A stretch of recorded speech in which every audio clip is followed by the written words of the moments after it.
Shalom. First, I'd like to give all praises unto Yahweh Ba'Shem Yahushai, and double honors unto the apostles of Great Millstone, and honors to you brothers on the highways and the byways teaching this word in all sincerity and truth.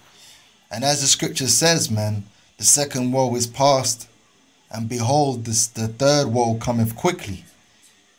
All right? And as we like to say here, you know, in London, the fire rises. Right? And the fire has been rising of late, man. So I just want to read this article for the edification and the exhortation of the faithful out there, to see that, you know, the end is nigh, man.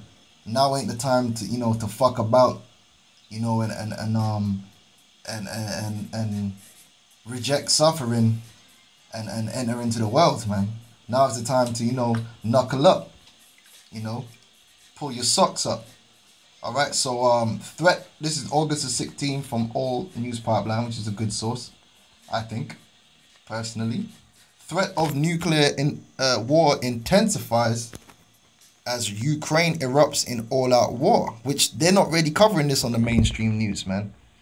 Horrifying banned pictures emerges from mass explosion at China's ground zeros, because you see what happened in China, which I believe that to have been some covert operation. Some black ops going on down there, you know, because we know these powers are at war. It's just that the war is not overt. It's not gone fully conventional yet. It's still in the proxy war and black ops stage. Here's an image right here, you know, the destruction, man, that happened over there in China. Which that's nothing. That's just a tip of the iceberg to what's going to come down over this earth in a short time. It says, after reading the news story from Investment Watch blog, headline breaking, now Ukraine erupts into all-out war, in which we learn multiple cities have come under attack, with hundreds dead and cities burning after the French-German brokered Minsk agreement failed.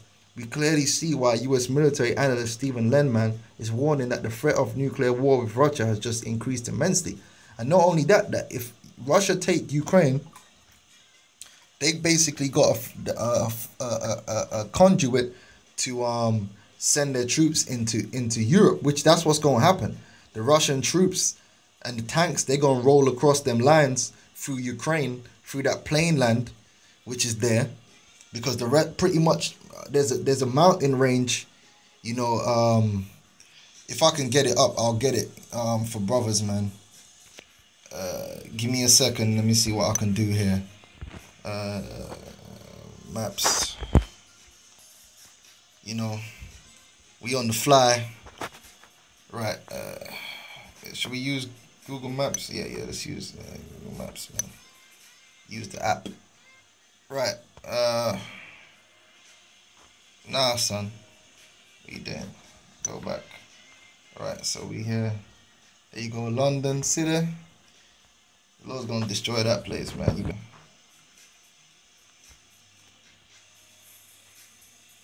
on here. Right. So here we have it.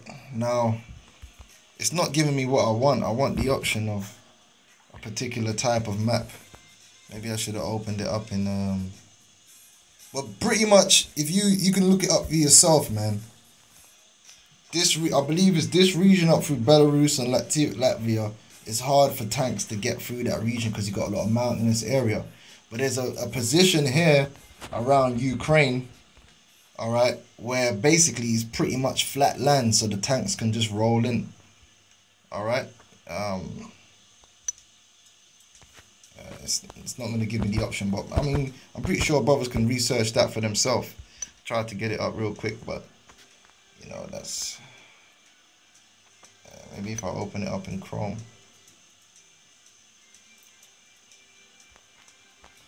it'll show satellite. Might be up in that satellite's no good. Need one of them geographic ones in it. Alright, it's no problem. Let's just go back to the article. But pretty much that that point That point there going into Ukraine is a strategic point for any invasion from Europe into Russia and from Russia into Europe, okay? Because of the mountainous regions which are to the north. Now, it says here, Ukraine is just the latest country to suffer mass casualties as amazing new pictures have emerged out of China, seen here from a daring reporter who got as close to ground zero as he possibly could, describing these photographs here as like a scene from a movie, which this is a movie. This is the Yaba Shabi Ashaz movie. It's going to get a lot more exciting, man. We see cars melted and completely destroyed, man. So, boy, I mean, what kind of bomb is going to do that? Or a chemical explosion, because the chemical explosion isn't supposed to produce that kind of heat. You know what I'm saying? Propaganda officials in China have since banned media from reporting on the explosion or posting pictures, stories that did not originate from Jianghu, whatever. Why? Many more photographs at the bottom of the story. We can see Ukrainian hostilities taking place in the second and third videos below, which showed Donetsk being shelled, and we're told that there are attacks everywhere. The next, Staroboshev, blah, blah, blah, blah. In the first video, we learn why the threat of nuclear war with Russia has just intensified greatly and why the road to utter devastation may now be unavoidable, which it always has been unavoidable, man.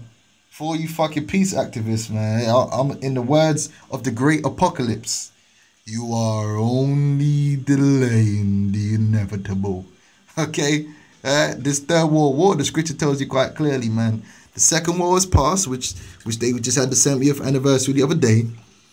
And the third war coming quickly, man. Alright? The fourth and fifth videos show the massive explosion in China that caused this, man.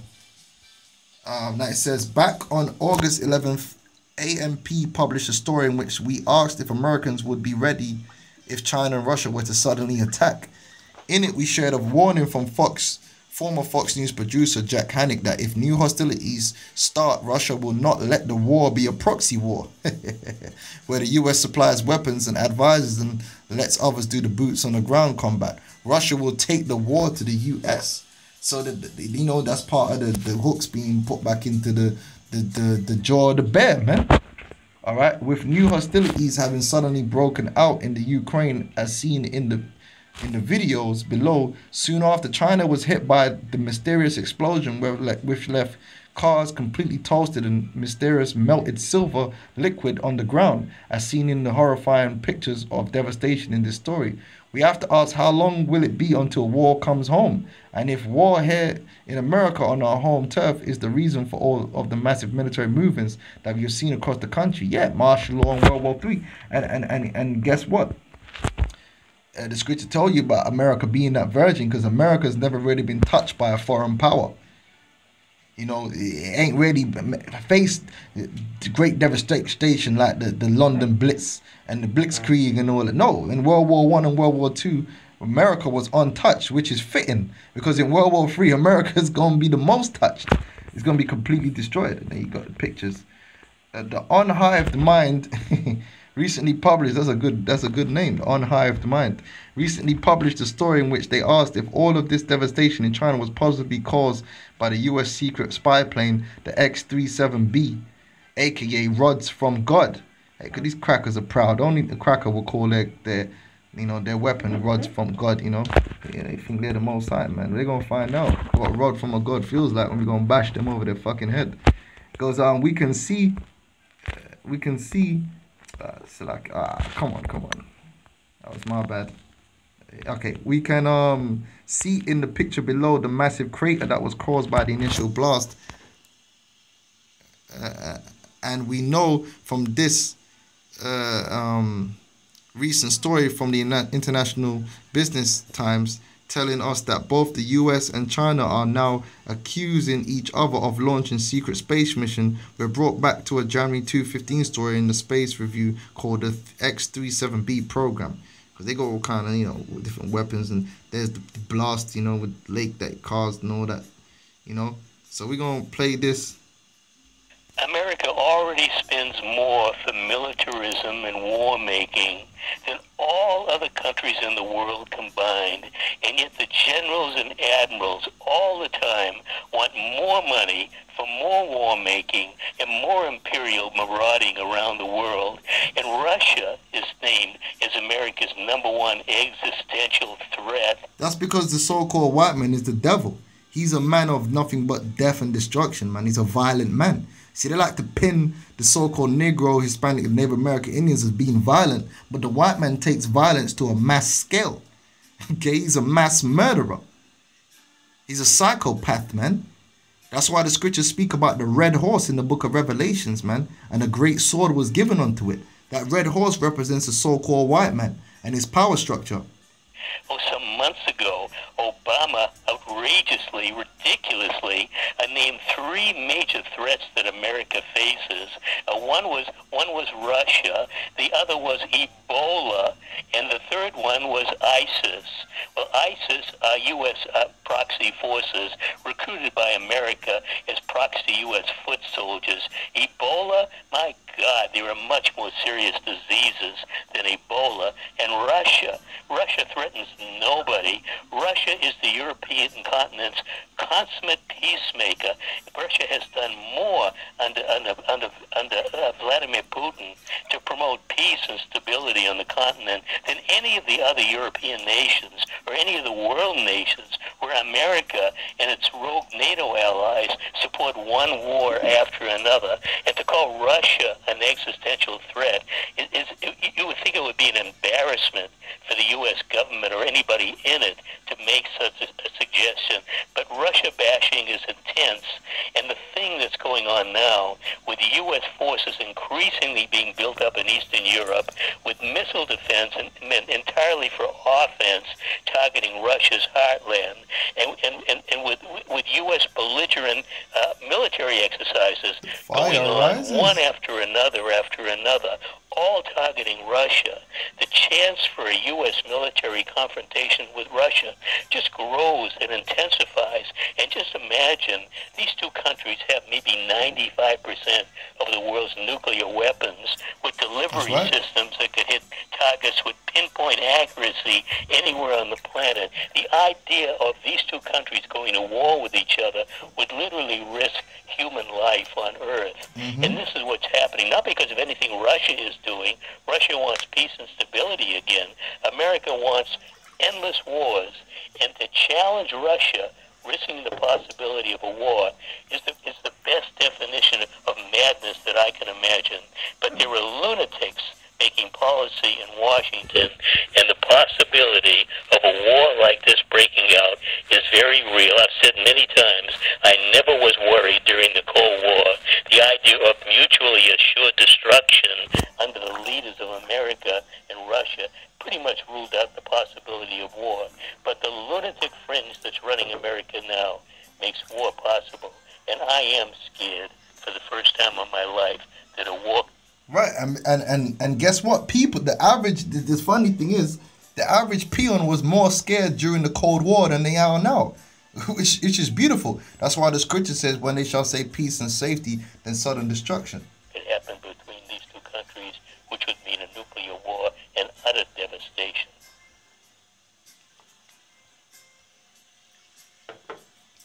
Right, and they got videos of what's going on in Ukraine.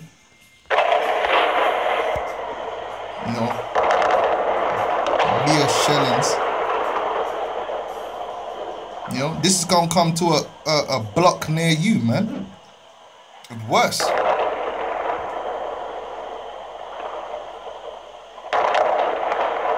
Yeah, that shellings. Yeah. Bare shellings, yeah. And you got that explosion in China, man. See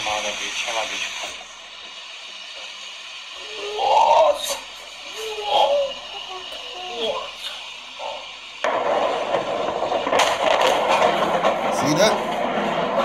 That's how you know it had a shockwave.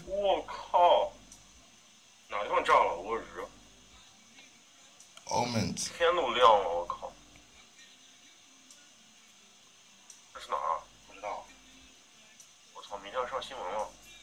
And then apparently there was already 2 explosions, one on each side. 우와.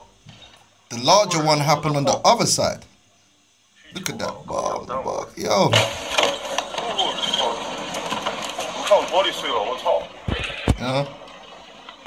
See the.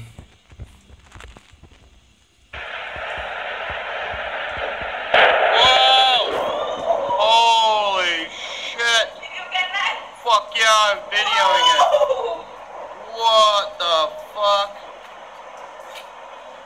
I think that might be a gas station or something. Fuck yeah, it's a gas. Whoa! Oh! What the? Holy shit! No fucking way! Oh shit! Oh shit! No, baby! Oh no! Please! Are we dangerous here? Yeah, we're dangerous! Oh my god! Oh dear! Are you filming? And apparently they've had more explosions since then, man. You know? I think we are dangerous. So the shockwave just hit them just now. You know? So hey, man, the fire rises. You know, that's the point, man. The end is closer than what we believe, man. We just gotta keep teaching this word, seal the elect. As soon as the elect get sealed, the Lord's gonna release them 4 winds, man, that are holding back. Let's get that, man. That's all. You see, everything's falling into place as the elect is being sealed. This thing, the fire rises. All right. The only thing that's stopping this thing from kicking off right now is the fact that the elect has the number has not been sealed. All right. Once the elect is sealed, this thing's just gonna go down just like that, baby, just like that. And we don't know. We don't know how many men have been sealed with this truth, man. The Lord can seal 100,000 men in one day. If that it ain't. Look, man, the Lord woke up 3,000 men in the scriptures in one day. It ain't nothing, man. It ain't nothing. Ain't nothing to the Lord, man. The Lord will do what he wants. In Revelation 7:1, and after these things I saw 4 angels standing on the 4 corners of the earth, holding the 4 winds of the earth, that the wind should not blow on the earth, nor on the sea, nor on any tree. Right? And that's talking about this destruction that's coming, this great destruction. And I saw another angel ascending from the east, having the seal of the living God, and he cried with a loud voice to the 4 angels, to whom it was given to hurt the earth and the sea, saying, hurt not the earth, neither the sea, nor the trees, till we have sealed the servants of God, of our God, in their foreheads. And that's to the point, man. And we're almost there, man. So we just got to keep teaching this word, man, and keep eyes open and watch as well as pray. And with that, I'm going to say shalom.